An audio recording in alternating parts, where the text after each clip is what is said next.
Ikhwan dan akhwat yang dirahmati Allah Subhanahu wa taala, perkara berikutnya, perkara yang ketiga yang perlu kita renungkan agar kita bisa melawan ujub, yaitu kita mau ujub dengan amal soleh kita, sementara taruhlah amal soleh kita diterima, namun di sana ada hal-hal yang bisa menggugurkan amal soleh kita. Ya, makanya Imam Ibnu Qayyim pernah berkata, "Walaysa sya'nu fil amal, innama sya'nu fi hifdzil amal mimma yufsiduhu wa yuhbituhu." Bukan perkaranya engkau beramal soleh, tetapi yang perkara yang paling penting adalah kau menjaga amalmu. Jangan sampai amalmu menjadi rusak atau menjadi gugur, ya. Karena amal soleh bisa gugur, bisa rusak, bisa gugur. Allah telah mengingatkan seperti firman Allah Subhanahu wa taala dalam surat Al-Baqarah 264, "Ya ayyuhalladzina amanu la tubtilu shadaqatikum bil manni wal adza." Wahai orang yang beriman, janganlah kalian batalkan sedekah kalian dengan menyebut-nyebutnya dan menyakiti perasaan orang yang kau sedekahi. Jadi sedekah bisa batal kalau kita nyakiti hati orang kita sedekahi atau kita sebut-sebut sana sini, ya. Demikian juga misalnya dalam ayat yang lain Allah mengatakan, "Ya ayyuhalladzina amanu la tarfa'u aswatakum fawqa sautin nabi wa la tajharu lahu bil qawli kajahri ba'dikum li ba'din an tahbata a'malukum wa antum la tash'urun." Wahai orang beriman, janganlah kalian mengangkat suara kalian di atas suara nabi dan janganlah kalian mengeraskan suara kepadanya seperti kalian berbicara dengan yang lainnya.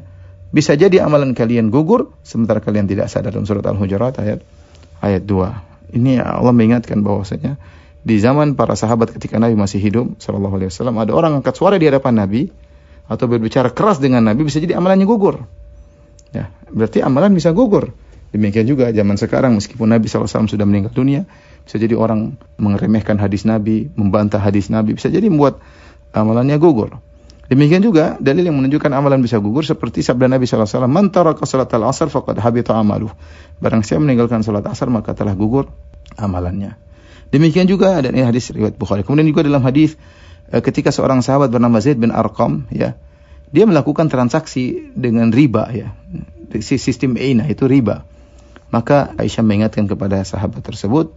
Aisyah berkata, "Innahu qad abtala jihadahu ma'a Rasulillah sallallahu alaihi wasallam illa an yatub." Sungguhnya Zaid bin Arqam telah membatalkan pahala jihadnya bersama Nabi sallallahu alaihi wasallam kecuali jika dia bertobat. Bayangkan, riba bisa menggugurkan amal soleh.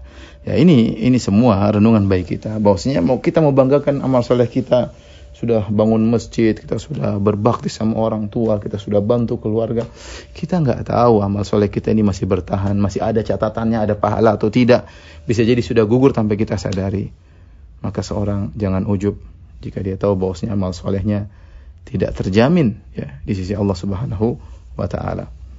Kemudian juga di antara hal yang mungkin kita renungkan agar kita tidak ujub, ya. Jangan kita merasa bangga di hadapan orang lain. Kita harus ingat, bukankah yang paling utama dalam penilaian adalah amalan hati?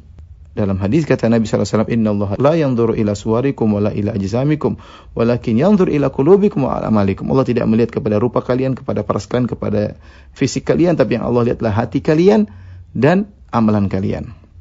Nah, coba kita renungkan, kita kalau ketemu dengan orang lain, ya, mungkin kita bisa nilai secara zahir. Oh, secara zahir saya lebih rajin ke masjid daripada dia. Secara zahir saya lebih sering ngaji daripada ikut pengajian daripada dia. Secara zahir dia lebih banyak maksiat daripada saya. Tapi kita hanya, taruhlah kita mau menilai, kita hanya menilai secara zahir. Tapi siapa yang bisa menilai, membandingkan antara hati kita dengan hati dia?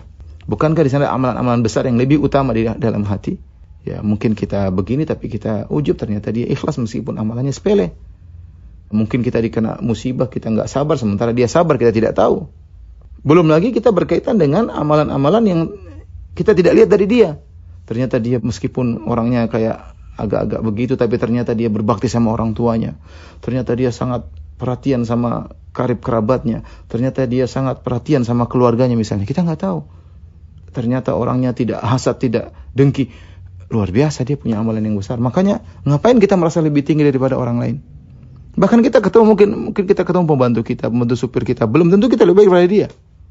Dia mungkin sabar, bekerja keras menjadi seorang pembantu untuk membantu mengirim hak gajinya buat keluarganya dengan susah payah. Kita nggak tahu pahalanya seperti apa di sisi Allah. Dia rela bekerja keras yang hasilnya dia berikan kepada orang lain, dan banyak orang seperti itu. Oleh karenanya, apa yang mau kita ujubkan? Mau kita bandingkan, kita merasa lebih tinggi daripada orang lain? Ya, belum tentu.